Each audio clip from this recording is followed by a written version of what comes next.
రాజకీయ ప్రాధాన్యమున్న ఆ నియోజకవర్గంలో మళ్లీ రచ్చ మొదలైంది. అధికార ప్రతిపక్ష నేతల మధ్య కాదు, అధికార పార్టీలో వర్గాల మధ్య కూడా అదే తరహా పోరు పీక్ స్టేజ్ కి చేరుకుంది. అధికార పక్షం వైఫల్యాలను తమకు అనుకూలంగా మార్చుకునే పనిలో ప్రతిపక్షం ఉంటే, స్వపక్షంలోనే ఉన్న విపక్షం కూడా ఎమ్మెల్యే వర్గం తప్పులను ఎప్పటికప్పుడు అధిష్టానానికి చేరవేస్తూ కంటిలో నలిసిలా తయారైందిట. అధికార ప్రతిపక్ష నేతల మధ్య సాగుతున్న ఒక భూమి ఆక్రమణల ఆరోపణల వ్యవహారం ఇప్పుడు అక్కడి పాలిటిక్స్ లో తీవ్ర చర్చకు దారితీస్తోంది. మూడు వర్గాల మధ్య సాగుతున్న ఆధిపత్య రాజకీయాలు ఏ టర్న్ తీసుకుంటాయో అర్థం కాని పరిస్థితి నెలకొందిట.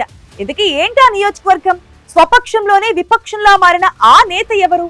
కోట్ల రూపాయల భూదందా వెనుక ఉన్న అసలు కథేంటి?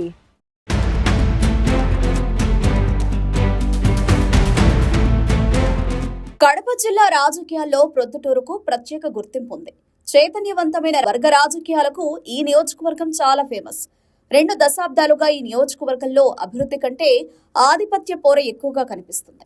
టీడీపీ అధికారంలో ఉన్నా, వైసీపీ పవన్లో ఉన్నా ఇక్కడి నేతల మధ్య మాటల యుద్ధం, వ్యక్తిగత విమర్శలు సర్వసాధారణం.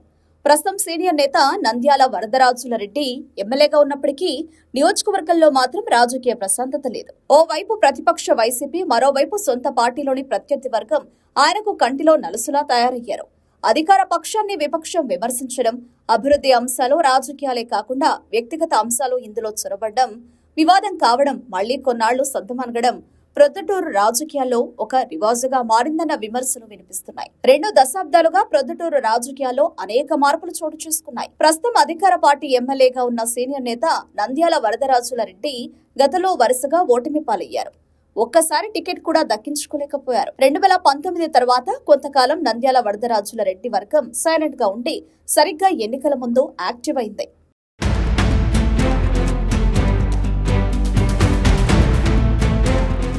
ఎన్నికల ముందు వరకు పార్టీ ఇన్ఛార్జ్ గా ఉన్న జీవి ప్రవీణ్ కుమార్ రెడ్డికి టికెట్ ఖాయమని స్వయంగా లోకేష్ ప్రకటించినా ఆఖరి నిమిషంలో సీన్ రివర్స్ అయి వరదరాజుల రెడ్డికి దక్కింది.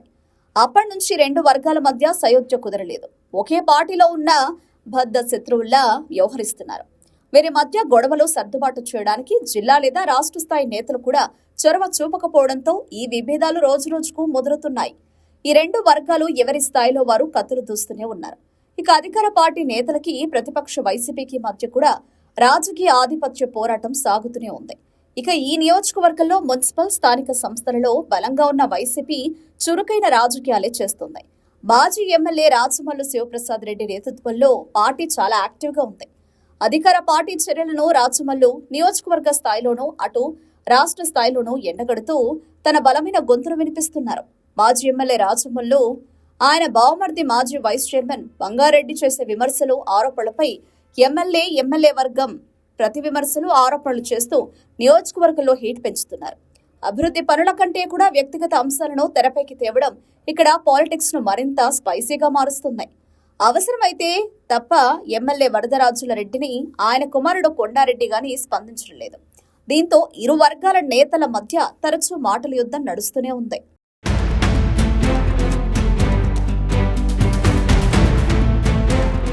తాజాగా ప్రొద్దుటూరు పట్టణంలోని 9 ఎకరాల భూమి చుట్టూ రాజకీయం తిరుగుతోంది. ఎమ్మెల్యే వరదరాజుల రెడ్డి, ఆయన కుమారుడు కొండారెడ్డి కలిసి 150 కోట్ల విలువైన భూమిని అక్రమంగా దక్కించుకోవాలని చూస్తున్నారని రాచమల్లు సంచలన ఆరోపణలు చేశారు. దీనిపై ఎమ్మెల్యే వర్గం కౌంటర్ ఇచ్చిన 150 ఎకరాల భూమికి తండ్రి కొడుకులు ఎసురు పెడుతున్నారంటూ రాచమల్లు వర్గం పదే ఈ అంశాన్ని లేవనెత్తుతూ ప్రజల్లోకి తీసుకెళ్తోంది. ఇది టీడీపీ క్యాడర్ కు ఇబ్బందికరంగా మారింది. అయితే ఇదే సమయంలో ఎస్ఎస్ మాల్ వ్యవహారం తెరపైకొచ్చింది. మాజీ ఎమ్మెల్యే రాచమల్లు పైన, సొంత పార్టీ ఎమ్మెల్యే వరదరాజుల రెడ్డి వర్గం పైన మాజీ టీడీపీ ఇన్ఛార్జ్ జీవి ప్రవీణ్ కుమార్ రెడ్డి చేసిన ఆరోపణలు నియోజకవర్గంలో మరింత హీట్ ను పెంచాయి. ప్రొద్దుటూరు పట్టణంలోని కుర్రపాడు రోడ్డులో ఉన్న ఎస్ఎస్ మాల్ షాపింగ్ కాంప్లెక్స్ వ్యవహారంలో ప్రవీణ్ రెడ్డి చేసిన వ్యాఖ్యలపై రాచమల్లు వర్గం స్పందించింది. కానీ ఈసారి రాచమల్లు స్వయంగా ప్రెస్ మీట్ పెట్టి తనపై వచ్చిన ఆరోపణలు ఖండించడమే కాకుండా ఎస్ఎస్ మాల్ వ్యవహారంలో అధికార పార్టీపై తీవ్ర స్థాయిలో విమర్శలు చేశారు. ఇక మాల్ కు ఆక్యుపెన్సీ సర్టిఫికెట్ లేకుండా అనుమతులిచ్చే విషయంలో ఎమ్మెల్యే వర్గం ముడుపులు తీసుకుందని జీవిరెడ్డి ఆరోపించడం, దానికి ఎమ్మెల్యే తనయుడు కొండారెడ్డి కౌంటర్ ఇస్తూ ప్రవీణ్ రెడ్డిని మారిచుడు అని అభివర్ణించడంతో టీడీపీలో అంతర్గత పోరు రోడ్డున పడింది. ఈ గొడవను తనకు అనుకూలంగా మార్చుకున్న రాచమల్లు డబ్బులు చేతులు మారినా మాట వాస్తవమేనని అంగీకరించారని, ఇక ఈ వ్యవహారంలో డబ్బులు చేతులు మారిన వ్యవహారం కూడా బహిర్గతం చేయాలంటూ మాజీ ఎమ్మెల్యే డిమాండ్ చేశారు.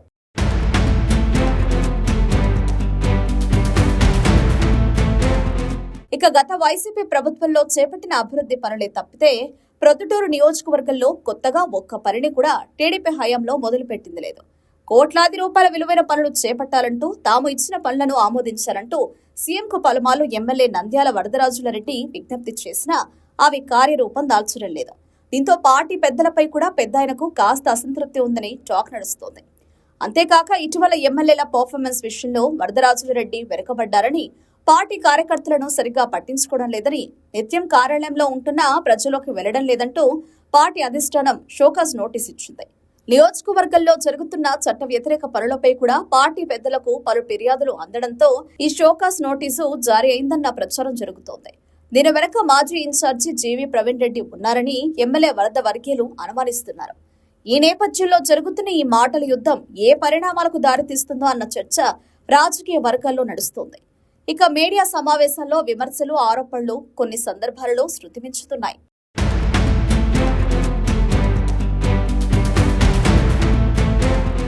పార్టీ కోసం, గెలుపు కోసం కృషి చేసిన కార్యకర్తలను పట్టించుకోవడం లేదన్న విమర్శలు నియోజకవర్గంలో బలంగా ఉన్నాయి. వచ్చే స్థానిక సంస్థల ఎన్నికల్లో గెలుపు కోసం, క్యాడర్ నిర్మాణం కోసం పెద్దాయన వరదరాజుల రెడ్డి చేస్తుందేంటి? నిజమైన పార్టీ కార్యకర్తలను కాదని వలస వచ్చిన వారికే ప్రాధాన్యం ఇస్తున్నారన్న అంశంపై కూడా టీడీపీలో అంతర్గత చర్చ నడుస్తోంది. మరోవైపు మున్సిపల్ సీటును ఎమ్మెల్యే వరద సోదరుడు రాఘవరెడ్డి, గోపవరం పంచాయతీ సర్పంచ్ సీటును వరద కుమార్తె ఆశిస్తున్నట్లు పార్టీ వర్గాల్లో గుసగుసలు వినిపిస్తున్నాయి. మొత్తంగా ప్రొద్దుటూరులో అభివృద్ధి పక్కకు పోయి భూ ఆక్రమణలు, అవినీతి ఆరోపణలు, వర్గ పోరుతో రచ్చరచ్చగా మారింది. సొంత పార్టీ నేతలు కత్తులు దూసుకుంటుంటే ప్రతిపక్ష వైసీపీ దాన్ని లాభంగా మార్చుకునే పనిలో ఉంది. మరి ఈ గందరగోళం ప్రొద్దుటూరు రాజకీయాలను ఎక్కడికి తీసుకెళ్తుందో చూడాలి. స్థానిక సంస్థల ఎన్నికల నాటికైనా ఈ విభేదాలు తగ్గుతాయా, లేక ప్రొద్దుటూరులో పసుపు జెండా మరింత బలహీనపడుతుందా అన్నది వేచి చూడాలి.